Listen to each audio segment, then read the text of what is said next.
Bagaimana peran pemerintah terhadap FASDU? Melihat ini sekali lagi ya, kita kasih solusi. Assalamualaikum Ustadz. Hayakallah Ustadz. Barakallah fiik. Wah, mampir juga sama Bang Hari nih sini nih. Udah praktisi perfasduan internasional seperti ini. Alhamdulillah. Masya Allah, hayakumullah. Sudah hadir di sini nih. Yang minta Ustadz Abdurrahman Dhani juga banyak. Ayo dong Der, kita ini pengusaha juga gak cuma nyari cuan, kita juga pengen tahu gimana cara kiat-kiat sehat. Bahkan teman-teman semua, ini you guys harus tahu nih, ini buku luar biasa, judulnya aja Kiat Hidup Sehat dengan Konsep Panas Dingin. Bagaimana cara penyikapan seperti ini, prakteknya seperti apa, atau memang sesuatu yang panas harus didinginkan, atau sesuatu yang dingin harus dipanaskan, nanti kita kupas juga Ustadz ya. Nah, kita kupasnya dari ranah ini dulu Ustadz. Banyak pengusaha-pengusaha kita yang memang fokus cari uang, bikin konten dan lain sebagainya, tapi ternyata mereka ini juga lupa ya. Kadang kita ngegas, taunya drop, kecapean dan lain sebagainya. Lalu nyampe ke kita juga nih, Ustadz sama Bang Hari, yaitu ya udah Der, gue tahu kok istilah FASDU. Tapi FASDU itu hukumnya apa? Dan bagaimana pemerintah kita menyikapi FASDU? Apakah sudah ada izinnya? Dan hukumnya apakah sunnah? Ramai ini di sini nih. iya. Nanti kubu-kubu yang memang memubahkan bilangnya itu kan bukan sunnah. Kubu-kubu yang bilang sunnah, itu kan mubah. Itu kan sunnah. Gitu. Mungkin siapa dulu yang jawab? Ustadz dulu kali Ustadz. Masya Allah. Sebagai guru. Iya. Apa sambil ngobrol sambil di FASDU nih Bang? Fadal Ustadz, hayakallah. Allah yahayik. Jadi sebenarnya kalau kita ngomong bab pengobatan, ilmunya itu luas kan, termasuk bab ilmu dunia. Ya, makanya ketika Nabi ditanya tentang urusan dunia, apa kata Nabi? Antum a'lam bi umuri dunyakum. Anda semua lebih paham tentang urusan dunia Anda. Oke. Nah, ini hukum asalnya, silahkan.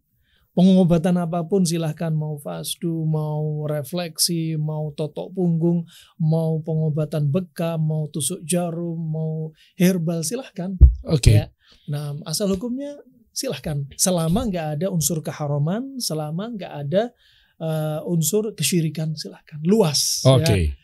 Nah, sekarang jadi masalah nisbat sunnah apa bukan sunnah. Nah, ini nih rame nih. Penting banget. Penting ini. nih. Sampai kontok-kontokan. Oh iya. Itu dia. Sampai ada yang mengharamkan FASDU, ya. Subhanallah. Sampai ada yang melarang FASDU, ya. Dari sisi agama mereka melarangnya. Nah, Oke. sekarang kalau bilang nisbat kepada sunnah atau jadwal tibun nabawi masuk nggak dalam terapi kayak gini, itu suatu yang butuh dalil. Oke. Ya, namanya. Pertama, tibun nabawi itu nggak keluar dari lisannya Nabi. Saya punya tibun nabawi, nggak ada. Oh. Ya, jadi Imam Bukhari meriwayatkan hadis terkait kesehatan, terkait ilmu kedokteran itu sekitar 120 hadis dalam sahihnya. Oke. Ya. Kemudian baru ulama-ulama setelahnya seperti tahun 251 Hijriah yaitu Ar-Razi. Beliau ini wafatnya beliau sekitar 60 tahun sebelum Ibnu Sina lahir. Jadi bapak kedokteran Islam sebenarnya bukan Ibnu Sina. Oh bukan ya? Ya, yang mendahului beliau banyak. Seperti Ar-Razi mendahului beliau. Juga ada 3 orang dokter yang hidup di zaman Nabi. Seperti apa dikenal Tabibul Arab namanya Al-Harith bin Kalda. Seperti Ibnu Abi Ramthah. Dan satu lagi dari Ethiopia. Oh. Ya, jadi sudah ada sebelumnya. Oh, kenapa kita tahunya Ibnu Sina ya? Dan juga saya sebenarnya gatal juga sih pengen tahu akidahnya Ibnu Sina seperti apa saat. Betul. Nah, itu cuma nanti kita pembahasan sendiri ya. Oke. Alhasil FASDU ini, jadi ada pengobatan-pengobatan yang ada sebelum Nabi lahir sudah ada. Oke. Seperti bekam sudah ada jauh-jauh sebelum Nabi. Itu pakai tanduk, Ustaz? Zaman dulu pakai tanduk. Ya. Pakai tanduk, terus pakai pisau, juga kadang pakai silet. Ada istilah mus. Juga kadang pakai pedang. Oh, baru tahu pedang. Itu dia. Kenapa? Pernah kami tanyakan ke syekh kami, kenapa di antara dinisbatkan itu termasuk kasbul hajam khabith, pendapatan bekam itu khabith, karena di masa silam pakai tanduk diisep, kadang darah masuk. Dan para terapisnya rata-rata para budak di masa silam. Makanya nisbah khabith bermula dari memang cara kerjanya pada waktu itu. Dan bekam di masa sekarang beda. Ini dari pendapat para ulama, sehingga apa? istilah khabith ini ada yang membahas nggak seperti zaman dahulu. Kalau nisbatnya main darah, dokter juga main darah. Dokter bedah main darah, ya. Nah, alhasil kita kembali ke fasdu. Fasdu ini juga ada bekam sekitar 2.500 atau 3.000 tahun sebelum Masehi. Oke. Ya. Kemudian fasdu ada yang mengatakan ini dari zamannya Ayurveda, ada yang mengatakan ini sejak zamannya Fir'aun. Bahkan murni muncul dari negeri Mesir. Fasdu dari zamannya Fir'aun. Dan zaman Fir'aun, orang-orang Arab di masa silam ya terdepan dalam ilmu pengobatan juga. Oke. Termasuk buktinya ada balsem pada mumi. Oh iya. Termasuk fasdu. Termasuk celak mata. Apa hubungannya, San? Sejak zaman Fir'aun, para istri Fir'aun sudah pakai celak mata. Artinya, apa yang disebutkan Nabi Sunnah, bukan berarti sebelum Nabi nggak ada. Ada. Oke. Seperti bekam, sudah jauh-jauh dari Nabi sudah ada. Seperti celak mata batu ismit. Sampai Nabi menyebutkan dalam hadis yang sahih, khairu akhalikum al-ithmit. Fa'innahu yajlu al-basar wa yumbitu asy'ar. Ya, sebaik-baik celak mata Anda adalah dengan ithmit, dari batu ithmit. Oke. Karena dia menjernihkan pandangan mata dan menumbuhkan rambut. Nah, ini padahal sudah ada sejak sebelum Nabi, tapi kemudian masuk dalam jadwal Tibbun Nabawi dengan sanad yang sahih. Oke. Nah, sejak saat itu makanya dimasukkan ini mana yang sunnah, mana yang bukan sunnah. Kalau datang dari Nabi Sunnah, katakan Tibbun Nabawi nggak apa-apa. Kenapa? Karena Tibbun Nabawi tersusun dari dua suku kata. At-tib, yaitu ilmu pengobatan, kedokteran, ya, ilmu pengobatan. Nabawi, yaitu Nabi, nisbat kepada Nabi. Ya-nya ya'un nisbah, berarti apa? Ilmu pengobatan dengan sanad-sanad yang sahih sampai kepada Nabi. Maka itu masuk Tibbun Nabawi. Oke. Gitu. Dan sekarang fasdu masuk enggak? Nah ini pertanyaannya. Pembahasannya masuk enggak? Berarti kembali kepada apa? Dalil kan? Iya. Nah, kita teliti dalilnya. Ternyata pertama Ibnu Qayyim menyebutkan dalam kitabnya Zadul Ma'ad fi Hadi Khairil Ibad, dia mengatakan khairu ma tadawaitum bihi al-hijama wal fasd. Dia sebutkan riwayat Imam Bukhari. Sebaik-baik Anda berobat adalah dengan bekam dan fasdu. Oh, disebut. Tetapi dicek di riwayat Imam Bukhari tidak ada. Oh, oke. Berarti Ibnu Qayyim salah sebut nggak? Salah. Berarti nggak bisa kita katakan sunnah. Oh ya. Oke, selesai di sini. Oke. Dalil yang kedua, ketika Sa'ad bin Abi Waqqas, dia termasuk orang yang melemparkan panah pertama kali di medan jihad. Ya, dia ini termasuk jagonya, ahli panah. Waktu itu dia sakit dan Nabi SAW memerintah para sahabat untuk memanggil Tabibul Arab. Siapa Tabibul Arab? Al-Harith bin Kaldah. Al-Harith bin Kaldah waktu itu melakukan fasdu kepada Sa'ad bin Abi Waqqas. Oh, itu riwayatnya ada di situ. Aywa, tapi apakah bisa dikatakan sunnah? Oh, belum tentu sih. Karena bukan Nabi yang bilang tolong fasdu dia. Iya. Tapi itu ijtihad Sa'ad bin Abi Waqqas, ya. Dan Nabi nggak ada satu hadis pun menganjurkan fasdu. Ya. Sedangkan ini memang caranya siapa? Sa'ad bin Abi Waqqas, ijtihad dia setelah melakukan katakan diagnos, ya, baru dilakukan terapi. Yang cocok berarti fasdu. Gitu. Oke. Nah, ini menarik ya. Artinya kalau ditarik kesimpulan, fasdu itu hukumnya mubah. Bukanlah masuk dalam jadwal sunnah. Oh, gitu. Tapi orang kadang salah mindset. Ini kan bukan sunnah, berarti nggak boleh dong. Ini yang salah. Betul sekali. Ada juga yang masuk ke saya juga sih begitu. Kan kemarin ini kan Ana posting dan lain sebagainya. Iya. Nah, ya kalau udah mubah ya berarti kan bukan haram ya, Sat, ya. Apalagi makruh. Nah, malah kalau kita lihat maslahatnya, masya Allah, ya, faedahnya banyak banget. Kalau kita bandingkan antara bekam dan fasdu, Ustaz. Nah, bukan diadu dan dibentur-bentur ini, tapi mana manfaatnya yang lebih works gitu? Ya, semua punya keutamaan. Oke. Dan semua punya makom. Ya. Ibnu Qayyim menyebutkan ketika musim panas, ya, bekam itu sangat efektif. Kok bisa? Kenapa? Karena pembuluh darah kapiler melebar. Oke. Nah, sehingga ketika dibekam, pembuluh kapiler melebar, keluar darah lebih banyak. Oh, lebih mudah. Betul. Kalau pas musim dingin, pembuluh darah kapiler sempit sehingga bekam nggak efektif. Pakainya Fasdu. Fasdu efektif. Oh gitu. Gitu dia. Apakah ada hubungannya dengan buku Ustadz nih? Yaitu Kiat Hidup Sehat dengan konsep panas dingin tuh maksudnya tadi? Nah, kisahnya banyak nih. Wah. Ini apa saya dongengin aja di sini ya, teman-teman tinggal dengerin aja saya baca ya sampai habis. Berapa lama di podcast? Itu gimana tuh, Ustadz? Ini konsep panas dingin yang dimaksud apakah tadi itu udah dibuka sama Ustadz? Nah, itu hanya permukaan saja, tapi yang jelas subhanallah ilmu, ya baik ilmu datang dari Allah tentang pengobatan, mau dari Rasul ataupun dari Ahlul Islam. Oke. Yang Allah dan Rasulnya nggak sebutan, tapi apa? Mereka mengambil konsep dari ayat, mengambil konsep dari hadis, jadi rumusan pengobatan mereka. Oh, mereka ini siapa? Para ulama yang sibuk dalam ilmu pengobatan. Oke, contohnya Ustaz? Imam Syafi'i, masya Allah, ahli pengobatan. Oh, ya, ahli dalam ilmu kedokteran.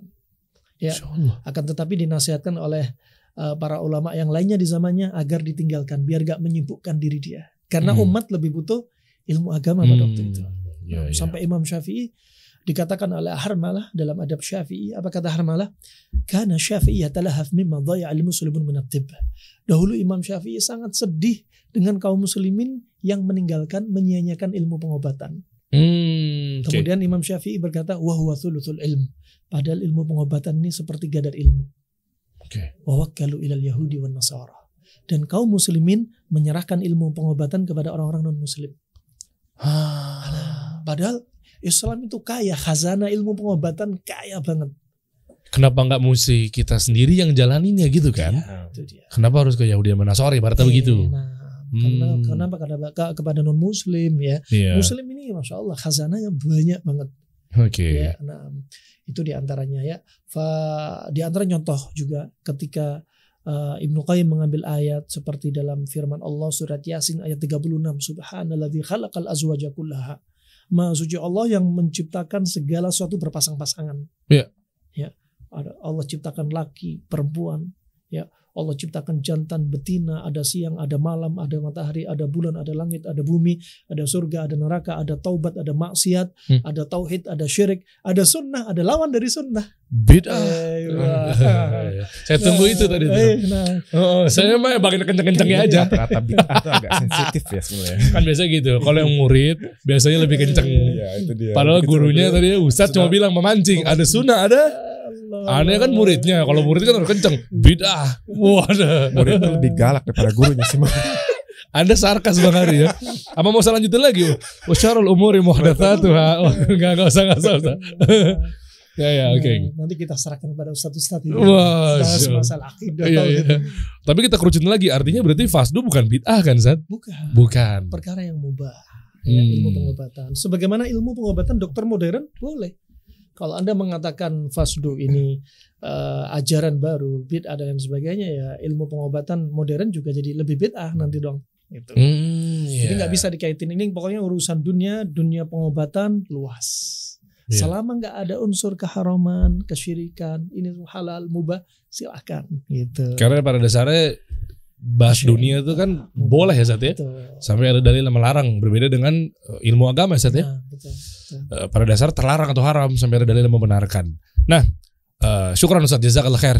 Barakallahu fiik. Ana ke Bang Hari dulu nih. Kan antum kan ini ya Bang ya, berarti praktisi atau mungkin terapis, nyebutnya apa ya? Kita hanya bisa dibilang terapis. Oke. Artinya ini juga banyak laporan-laporan dari lapangan tuh bahwa terkait dalam hal ini yang kan ada kubu-kubu bekam. Ini ana bahas agak sedikit sensitif ya. Ada kubu-kubu fasdu yang mungkin bekam tidak setuju dengan adanya fasdu. Ini kan panjang ya pembahasannya. Apa yang antum temuin di lapangan nih Bang? Kalau di lapangan ya selama berjalan mau sekarang insya Allah sih bulan November akan masuk 4 tahun gitu loh. Oh apa nih? Selama perjalanan jadi terapis. Oke. Karena juga background anak kan bukan seorang terapis ya, seorang profesi ya tidak ya dikatakan profesi di atas ya. Oke. Pekerjaannya bukan di darat gitu. Oh pilot. Ya. Oh serius. Tapi ya semua kembali lagi ya qadar wa syafa'al ya mungkin rezeki anak bukan di seorang pilot tapi saya tekunin ya, alhamdulillah sih sebagai terapis fasdu ya alhamdulillah berjalan dengan baik gitu loh. Banyak sih dibilang dari pertama anak terjun itu pada saat jadi terapis fasdu itu memang banyak bertentangan dibilang. Apa tuh? Mungkin banyak kita ngadapin klien ya. Dibilang ini pengobatan baru. Saya bilang ini sih insya Allah sih nggak baru tapi memang lama. Tapi saya tidak bisa menisbatkan ini sebagai pengobatan sunnah. Karena kan memang setelah saya mencari guru ya semuanya kan qadarullah ya. Selama kita mencari sesuatu yang hak, memang Allah belum waktunya memberikan yang pasti. Tapi alhamdulillah saya menemukan guru yang hak gitu loh. Apa yang hak sebenarnya. Terus pada saat itu akhirnya saya menyampaikan sejujurnya, Afwan Pak, sebelumnya memang saya pernah menyampaikan memang ini sunnah. Kayaknya pengobatan ini kan pengobatan klasiknya Arab, mungkin orang-orang terdahulu. Oke. Mungkin ada beberapa dari sahabat Nabi pernah menggunakan ini, tapi kan kita tidak terlalu mendalami secara hukumnya. Kita kan secara praktisi di lapangannya. Ya. Gitu loh. Oke. Nah, itu yang Anda dapatkan. Nah, pada saat ketemu terapis bekam, mungkin dia berpikir lah, ini kan tidak ada dalilnya. Oke lah. Kita mungkin secara itu ilmu agama untuk hukumnya kita belum bisa mendapatkan hak 100%. Jadi kita cukup diam dulu. Kalau kita counter, takutnya kita jadi mudorot. Oke, maksudnya gimana? Dari kubu yang bekam untuk menyudut kepada teman-teman fasdu bilangnya ini kan gak ada dalilnya. Nah, betul pada saat itu. Tapi karena kita untuk lebih profesional, kita lebih baik untuk diam dulu. Tapi kan Ustadz tadi udah sampaikan. Nah, waktu itu memang bahwa sama perjalanan mubah. 3 tahun itu kita belum tahu. Karena disampaikan pertama guru kita belajar adalah ini kan sunnah gitu loh. Seperti itu. Oke. Jadi gak bisa Ustadz ya? Syukran Bang ya.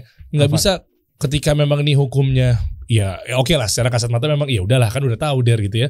Tapi maksudnya biar lebih clear lagi Anda mau masuk lebih dalam, ketika teman-teman kita yang di luaran sana yang masih beranggapan bahwa ini sunnah itu gimana sudut pandangnya? Ya, begini Bang Dery ya. Pertama kita ingat hadis Nabi SAW muttafaqun alaih. Nabi telah bersabda di antaranya apa? Dalam sabdanya, man kadzaba alayya muta'ammidan falyatabawa maq'adahu ilan nar. Barang siapa berdusta atasku atas namaku dengan sengaja, maka tempat kembali dia di mana?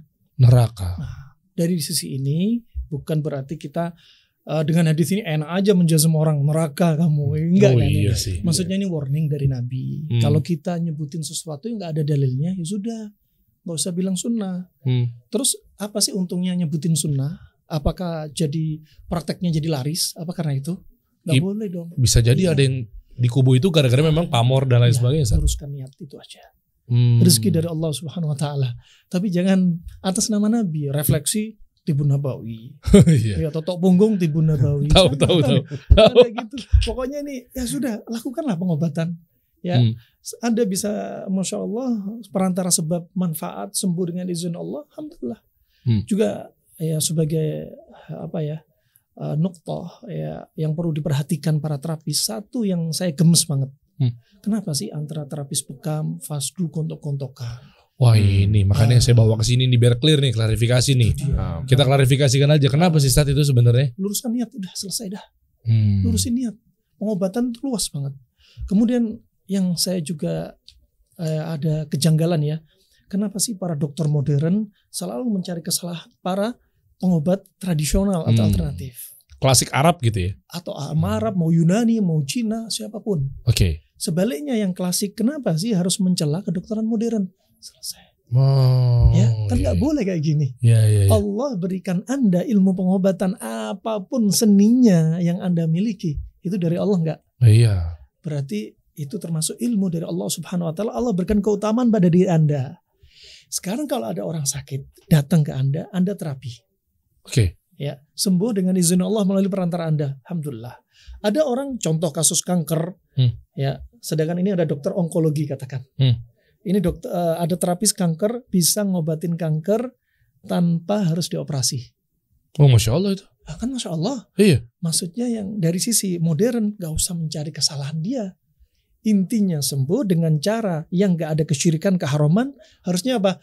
Alhamdulillah ada saudara saya yang meringankan beban saya. Yang Allah berikan amanah saya untuk ngobatin mereka. Ternyata mereka meringankan beban saya. Masya Allah. Harusnya kan bersyukur. saling meringankan. Iya benar. Bukan ya Allah proyek ana dah kurang ini. Bukan. Itu. Ya ini nih bener. Alhamdulillah Ustadz Abdurrahman Dhani di sini udah bawa ya, maksudnya jadinya terklarifikasi semuanya. Artinya ya udah yuk jangan deh kita sikut-sikutan, kenapa sih? Nah itulah maksudnya, apalagi sesama yang memang ya terapisnya juga yang mungkin udah ngaji apa segala macam. Kita banyak loh, maksudnya di luar sana musuh-musuh kita juga lebih banyak. Ya nggak sih? Betul. Belum lagi perkara yang kita ngaji begini yang di sana katanya bau besek juga kita berantem. Mungkin dari luar sana gitu ya. Tapi ini dalam sendiri udah sibuk lagi nih. Bukan zamannya. Umat Islam yang lagi terpecah belah, jangan tambah dipecah. Oke. Ya, zaman kita bukan zamannya Imam Ahmad, Imam Syafi'i. Yang ahlu sunnah kuat, ada orang yang menyelisih sunnah langsung diberantas. Zaman kita, zaman yang ahlu sunnah sedikit. Yuk, tarahum bainana. Dekati dengan akhlak yang baik. Termasuk pengobatan ini termasuk akhlak. Termasuk punya garda di depan juga dalam urusan dakwah. Oke. Terkait dengan darah tadi, Allah sebenarnya Allah dan Rasulnya bicara tentang darah. Ya, dibahas. Oh iya, Ustaz. Darah ini ternyata punya regulasi yang penting dalam Islam, dibahas. Oke. Contoh Allah Subhanahu wa taala sebutkan ya ketika Allah berfirman wa nahnu aqrabu ilaihi minkum min hablil warid. Di situ disebutkan apa? Warid. Ya. Warid termasuk pembuluh darah yang dekat leher. Katakan vena jugularis. Allah sebutin, berarti di sini ternyata ilmu tentang pembuluh darah Allah sebutin. Allah sebutkan al-warid, berarti dalam Islam ada al-warid, vena jugularis. Juga dalam ayat yang lainnya surat Al-Baqarah, la tasfikuna dima'akum. Jangan tumpahkan darah kalian. Oke. Ya. Dan fasdu bukan menumpahkan darah untuk membunuh, ya kan? Tumpahnya di nirbekan. Iya. Kemudian Itu. Allah bicara juga dalam firman-Nya surat Al-Baqarah juga di antaranya apa? Innama harrama alaikumul maitah waddam. Allah haramkan atas kalian maitah, bangkai, waddam, juga darah. Termasuk darah-darah hewan. Artinya Allah juga bicara darah di sini. Kemudian juga subhanallah, Nabi SAW juga pernah waktu itu ketika ada sahabat yang makan bersama Nabi, ya, yang sudah dapat daging paha kambing yang diracuni oleh Zainab bintul Harith. Ada sahabat yang sudah terlanjur makan dan Nabi tahu kalau daging ini, baru tahu kalau diracuni. Kemudian Nabi bersabda, cukup daging ini beracun. Ya Rasulullah, saya sudah makan banyak. Ya. Setelah itu baru meninggal. Allah. Disebutkan dokter Arab waktu itu apa? Pembuluh darah aortanya pecah. Syahidnya di sini sedang bicara pembuluh darah. Oke. Bahkan Nabi sebelum wafatnya di atas pangkuan Aisyah, Nabi berkata kepada Aisyah, ya Aisyah, inna abhari taqatta'at. Ya Aisyah, sesungguhnya pembuluh darah aortaku sudah terpecah-pecah. Itu ajib. Berarti di sini ada juga Nabi tahu pembuluh darah aorta. Oh iya. Banyak juga ternyata Itu dia. Allah dan Rasulnya sallallahu alaihi wasallam gitu kan membahas mengenai pembuluh darah. Atau jangan-jangan dari sini kenapa banyak tentang dalil mengenai pembuluh darah, akhirnya bermunculan yang berakidah tentang katanya Allah itu berapa dekat atau dengan itu lagi nadi lagi jangan-jangan nih. Itu dia. Jadi ke situ lagi, Ustaz. Nah, lebih dekat artinya apa? Tahu kita, perbuatan kita semua tahu, sangat tahu betul ya. Iya. Juga satu lagi. Tapi maksudnya itu akidah yang keliru, bukan diartikan manunggaling kawula Gusti. Oh. Bukan Allah bergabung menjadi itu kan, menyatu jadi kita, bukan. Bukan tuh ya kan. Nggak boleh ya. Oke. Itu mulhid ya. Iya, yang berangkat dari situ tuh. Oke. Ahsan. Kemudian juga diantaranya hadis yang menunjukkan bahwasanya darah ini juga masuk kasih solusi ini. Waduh, gimana tuh Ustaz maksudnya? Tapi warnanya biru bukan merah, Ustaz. Itu dia, arteri berarti. Ini darah biru ya. Darah biru nih. Maksudnya gimana, Ustaz? Darah biru berarti ini membawa oksigen banyak. Maksudnya gimana darah masuk ke kasih solusi, Ustaz? Pernah ya, Nabi waktu itu bersabda dalam satu hadis, yang hadis ini dilemahkan oleh Imam Nawawi, Imam Bukhari, juga Syekh Muqbil melemahkan hadis ini, tetapi kemudian Syekh Albani mengumpulkan hadis ini dan naik menjadi derajat hasan li ghairi. Oke. Apa bunyi hadisnya? La tukrihu mardakum bi ta'am wa syarab. Fa inna Allah tabaraka wa ta'ala yut'imuhum wa yasqihim. Jangan paksa orang yang sakit untuk makan dan minum, karena Allah lah yang memberi makan dan minum. Ini tanda kutip. Oke. Kalau orang sakit jangan dipaksa makan minum. Ya. Oke. Kalau orang sakit lidahnya pahit nggak? Pahit. Tanda-tanda liver sudah lemah. Oh. Kalau orang sakit nafsu makan hilang nggak? Hilang. Biar tubuh nggak ditambahi racun lagi. Seandaikan lambung, liver, organ kita bisa bicara, dia akan bilang, Bang Dery tolong jangan makan lagi, cukuplah saya bersihkan racun kelembapan dalam tubuh Anda, saya keluarin semua, baru nanti makan. Oh gitu. Makanya kalau orang sudah ada rehabilitasi medis, baru sembuh dari sakit, biasanya gejala awal apa? Apa tuh? Lapar. Oh nafsu iya. makan naik kan? Bener. Karena sudah siap. Juga ketika ada demam, kenapa ada demam? Dibakar tuh kelembapan. Makanya ketika sudah nafsu makan membaik, itu tanda-tanda ini sudah siap untuk dikasih makanan lagi. Wah, terpecahkan stigma nih buat para orang tua yang mungkin saya dulu kan makannya lagi sakit makan, aduh paksain. Itu dia. Bukan berarti nggak boleh makan sama sekali, boleh makan. Kalau makanan itu bukan pantangan dari dia, pantangan untuk dia. Oke. Makanya dalam hadis yang lain Nabi bersabda, Ma anzalallahu da'an ila anzalallahu shifaan alimahu man alimah. Dalam satu riwayat yang lainnya, idza wafaqa da'u bari'a biidznillah. Allah turunkan penyakit, pasti Allah turunkan obat. Ya. Jika obat cocok sama penyakit, maka akan Allah sembuhkan dengan izinnya. Di sini kata Al-Ba'li disebutkan, di sini ada bimbingan untuk kita belajar ilmu pengobatan. Oke. Ya. Kedua, obat itu harus cocok dengan penyakit yang merupakan sebab dari kesembuhan. Kesembuhan hanya milik Allah, tapi kita dianjurkan mengambil sebab. Gak mungkin kita tahu mengambil sebab kalau kita gak punya ilmunya. Oh iya. Apalagi pengobatan apa? Antu adul amanata ila ahliha. Ya, serahkan kepada ahlinya. Siapa ahlinya? Orang yang belajar ilmu pengobatan. Dan ini berlaku ke semuanya, Ustaz, di luar pengobatan. Misalnya contoh ada terapis. Oh, nggak harus terapis. Misalnya kita bahas mengenai sosial media, konten, freelancer. Kalau memang ternyata para pengusaha yang nggak bisa maksimal dia jalanin konten di sosmed, itu juga harusnya serahin sama ahlinya. Betul. Kepada ahlinya. Oke. Dan berikutnya Nabi sebutkan tadi apa? Fa innallaha tabaraka wa ta'ala yut'imhum wa yusqihim. Karena Allah lah yang memberi makan dan minum. Oke. Bagaimana cara Allah memberi makan dan minum? Apakah Allah kirim malaikat? Apakah Allah gerakkan tetangganya untuk ngirim makanan? Bukan. Tapi ternyata Allah jadikan, kata para ulama mentakwil hadis ini, Allah jadikan melalui darah. Ketika kita nggak nafsu makan, kita mengurangi makanan, ternyata bikin darah kita semakin encer. Emang iya? Oh iya, Ustaz. Antum lihat burung merpati, kucing, anjing, ular sekalipun kalau sakit makan nggak mau makan. Nggak makan. Oh ternyata iya. itu cara pengobatan mereka. Allah jadikan bioritme bagi orang sakit. Azen, Masya Allah. Anda jadi tahu nih. Iya. Masya Allah nih. Ilmu memang mahal ilmu. Iya. Makasih Ustaz udah kasih solusi buat kita dan saya terutama. Jadi biar darah kita encer. Ketika encer, jadi ngalir ke seluruh tubuh. Nutrisi lebih tercukupi. Kemudian apa? Oksigen juga kemana-mana sudah lancar ke seluruh tubuh. Itu juga obat. Plus leukosit naik. Wah, sangat detail sekali ya. Saya semakin tidak ada ilmunya di sini ya. Masya Allah, jazakallah khair Ustaz. Nah, pertanyaannya berikutnya gini, Ustaz. Bagaimana peran pemerintah terhadap FASDU? Nah, terus terang ini di Indonesia baru aja naik daun nih.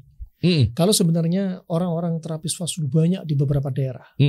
Sudah dari tahun 90-an mereka sudah melakukan FASDU. Oh, justru udah dari udah lama di Indonesia nih. Karena fenomenalnya kan baru kedengarannya sekarang-sekarang. Betul, karena ada medsos jadi cepat viral. Terus gimana pemerintah melihat ini? Melihat ini sekali lagi ya sebenarnya perlu dipertimbangkan ya. Kalau seandainya pemerintah melarang langsung ya, tentunya ini apa? Pintu kebaikan bakal tertutup. Oke. Karena banyak waqi' al-ibrah bil haqa'iq. Hakikatnya pelajaran bisa diambil kenyataan. Kenyataannya alhamdulillah banyak faedah yang orang bisa rasakan. Ya. Banyak orang yang bisa rasakan. Katakan orang awal mula kena gejala stroke, sudah kaku, dikeluarin darah 10 cc aja, nggak usah banyak-banyak. Ini nasihat bagi terapis FASDU dan para orang yang di FASDU, jangan tamak dan rakus dengan darah. Ini kuncinya. Makanya kemarin bahas Anda di FASDU sama Bang Hari, Anda minta tambah ya. Iya. Dari 100 cc ya. 100 cc. Itu sana kan bilang kan, wah biasanya kita 250. Iya. Ayo dong bang, 300. Ayo dong bang, ini biasanya 250 nih. Betul. Ditahan sama beliau. Udah. Iya. Karena Oke. fast food ini bukanlah donor darah. Oh iya. Beda. Donor darah untuk orang sehat. Lihat kalau ada orang HB-nya tinggi, nggak boleh donor darah. Iya. Ada orang asam urat tinggi, nggak boleh. Kolesterol tinggi, gula darah tinggi, tensi tinggi, kemudian juga habis kena virus, baik virus COVID atau HIV atau hepatitis, nggak boleh. Oke. Donor darah, karena darah mau dimanfaatin lagi. Oh, malah mudarat. Tapi kalau fast food memang mau dibuang.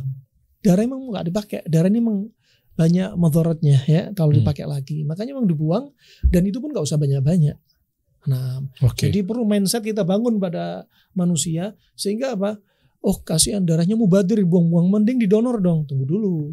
Donor juga belum tentu nerima darah kotor kayak gini. Itu. Dan dikeluarkannya dikit-dikit aja. Bayangin stroke sudah subhanallah sudah kaku. 10 cc dikeluarin. Itu ajib. Nggak jadi kena stroke. Masya Allah. Masya Allah. Ustadz, ini menarik lagi gini kita bahasnya mengenai jin yang berkumpul dan menyatu di darah kita. Yang kita tahu, koreksi kalau Anda salah Ustadz, misalnya dengan adanya bekam kan mengeluarkan jin-jin dan lain sebagainya. Nah itu memang kita tahu bahwa bekam makanya dikategorikan dengan sunnah. Betul Ustadz ya? Nah yang Anda dengar tadi mengenai fasdu ini kan mubah. Apakah sama tuh untuk penetrasinya atau hasilnya ketika ditarik darahnya lewat fasdu dikeluarkan, itu jin-jin juga akan keluaran juga. Padahal ini mubah. Apa gimana nih Ustadz? Anak-anak awam nih. Iya. Allah yabarik fiik. Dari hadis Anas bin Malik riwayat Imam Muslim, riwayat Imam Bukhari juga yang selainnya bahwa Nabi bersabda inna syaitan yajri min ibni Adam majrad dam. Sesungguhnya setan ya dalam tubuh anak Adam ini itu berlarian ya berjalannya ya lewat pembuluh darah. Nah, mereka keliling ke pembuluh darah, ke jantung juga. Ya, pertama kita nggak bisa menjamin, nggak bisa menjazm jin ikut keluar dengan fasdu dan bekam. Kenapa? Oh, hatta bekam? Karena perkara gaib. Oh, oke. Kita nggak tahu ya. Bisa menjazm. Cuma memang pada faktanya ya ketika ada istilah darah dikeluarkan, pengalaman ya untuk kasus orang yang ada kesurupan, kena sihir, kena ain, ya mereka sudah timbul reaksi kadang. Iya. Ketika darah dikeluarin. Tapi kita nggak menjazm ya, karena perkara gaib ya sekali lagi. Tapi faktanya kadang mereka ketakutan, kadang ketika sedang diterapi tiba-tiba jinnya marah ya kenyataannya. Dan itu ada tuh begitu-begitu ya? Ada aja. Nah dan subhanallah ada yang temen sama bekam sampai keluar jarum dari gelas bekamnya. Ya, ikut keluar. Ini perkara gaib yang kita nggak bisa kadang nalar nggak tahu ya itu alamnya mereka. Kemudian subhanallah kalau kita lihat hadis-hadis Nabi SAW terkait waktu terbaik berbekam tanggal berapa coba yang sudah dengar lagi 21 Hijriah. Iya itu ya Ustaz ya. 17, 19, 21. Ini waktu yang direkomendasi. Ini kalau kita bahas dari pembahasan Ibnu Qayyim ini ajaib nih ilmu sudah ini. Ternyata kenapa nggak direkomendasi bekam pada awal pekan sama akhir pekan? Kenapa? Karena darah belum naik ke permukaan. Lah kok bisa? Itu ajibnya. Belum naik ke syath al-badan. Kok bisa? Itu dia. Kalau Ibnu Sina mengatakan terkait gravitasi bumi. Alhasil wallahu a'lam dan kenyataan terjadi. Pernah anak waktu di Arab ya di Yaman ya membekam 10-15 orang di awal bulan. Tidak ada yang keluar darahnya banyak kecuali hanya berapa tetes. Itu ajib. Lah karena di awal bulan tuh. Awal bulan. Ajib. Makanya bekam bagusnya 17, 19, 21. Ternyata saat itu badan kita sedang panas-panasnya. Makanya yang panas berlebihan dikeluarin di tanggal-tanggal itu. Oh bukan gara-gara pilihannya. Kalau ngomongin bekam tuh kan sempat jadi perdebatan juga tuh. Gara-gara nggak pakai pisau sayat kali tuh. Gara-gara pakai jarum kali tuh. Tapi saya kurang profesional. Udah sampai hampir kesebut namanya tuh. Hampir juga nih antar klinik tuh. Yang ini bantahannya gurunya atau ustadznya bilang bahwa kayak nggak ada itu tolak ukurnya tuh. Pakai sayatan banyak, nggak mungkin banyak ke darah itu bukan tolak ukur bahwa bekam ini berhasil. Tapi yang kubu sebelahnya ini kalau dikit artinya darahnya nggak keluar. Itu dia yang mindset perlu dilurusin. Aduh. Allah perlu dilurusin. Niat antum jadi pengobat apa? bukan niatnya saling menjatuhkan Iya sih. teman-teman yang lain yang ngobatin itu kan ya. Itu parah sih. Itu penting. Masalah afiyah. Oh, yang lebih ngeri lagi, dirinya maghrur. Ujub. Kalau nggak bekam di ana, kalau nggak fasdu di ana, kalau nggak ana terapi dengan herbal ana, kalau nggak diagnosa di ana, lihat nggak akan sembuh. Waduh, Jatuhnya apa itu coba? siapa sombong? Syirik juga kan? Syirik juga. Oh iya. Syirik tanpa disadarin ya gitu. Iya, masuknya syirik kecil, Ustaz. Minimalnya ya syirik kecil, ria, ujub, sum'ah. Minimalnya nasallahu afiyah. Makanya ini loh, apa sih tujuannya? Ini ilmu pengobatan yang kita miliki masih dikit. Masih banyak orang yang lebih berilmu daripada kita. Yang mungkin gak viral, wallah banyak. Nah, itu dia. Dan kemudian subhanallah ajibnya juga ada puasa Ayyamul Bid. Yeah. Tanggal berapa yang paling utama? Tanggal berapa tuh? Lu lupa lagi. 14, 13. Enggak dong? Iya, 13 ya? 14 ya? Oke. Kata Nabi apa? Yudhibu wahra as-sadr. Puasa ini untuk menghilangkan al-ghil. Juga apa al-hasad. Penyakit hati pakai puasa ini.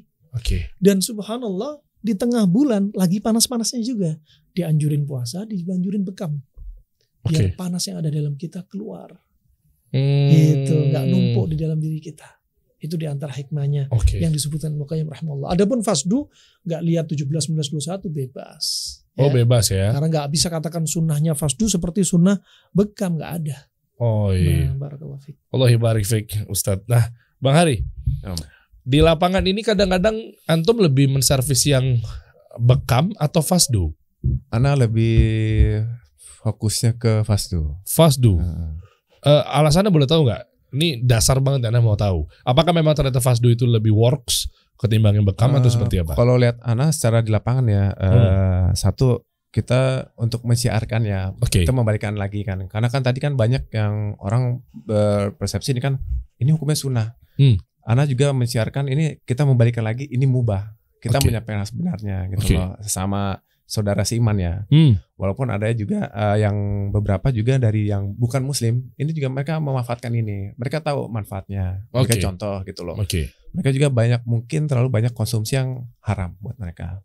Ini mungkin dia merasa tidak baik di badannya gitu loh. Mereka sakit-sakitan, udah berobat ke kedokteran modern kok tidak ada hasil. Oke lah, dia coba merasa untuk saya coba ada kata ikhtiar juga buat mereka dengan coba pengobatan tradisional buat mereka. Akhirnya di lapangan itu saya meluruskan sebetulnya ini memang bukan dari pengobatan ini bukan dari Nabi kita, tapi memang pengobatan ini dari pengobatan alat klasik sebelumnya sudah digunakan. Jadi kita sampaikan yang hak sebenarnya, jadi mereka tetap bisa nerima. Ini make sense gitu loh. Tadi yang disampaikan Ustadz kan bilang tuh beberapa hal yang memang tidak bisa didonor karena kondisi kan, mereka HB rendah, apa memang punya HIV, apa habis hepatitis. Itu kan solusinya mereka kan. Kalau saya terlalu banyak bahan kimia, saya akan merasakan banyak efek samping, bilang gitu. Oke lah, mungkin ini saya coba deh pada saat itu. Korolo Masya Fa'al, akhirnya Allah ngasih mereka perbaikan lah dari secara fisik.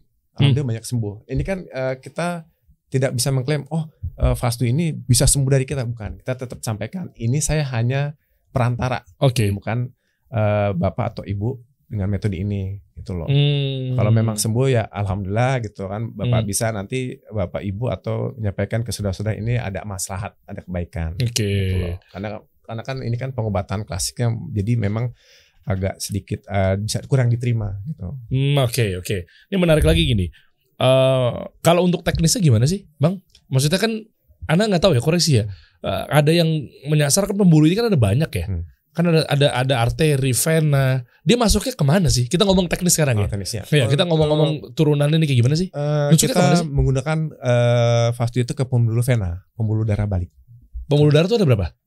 2. Sebetulnya 3 ya Ustadz ya. Kapiler, arteri sama vena. Dan ini termasuk apa? Pertama masuk kesempurnaan dari ciptaan Allah, ya. Sunallahilladzi atqana kulla syai'.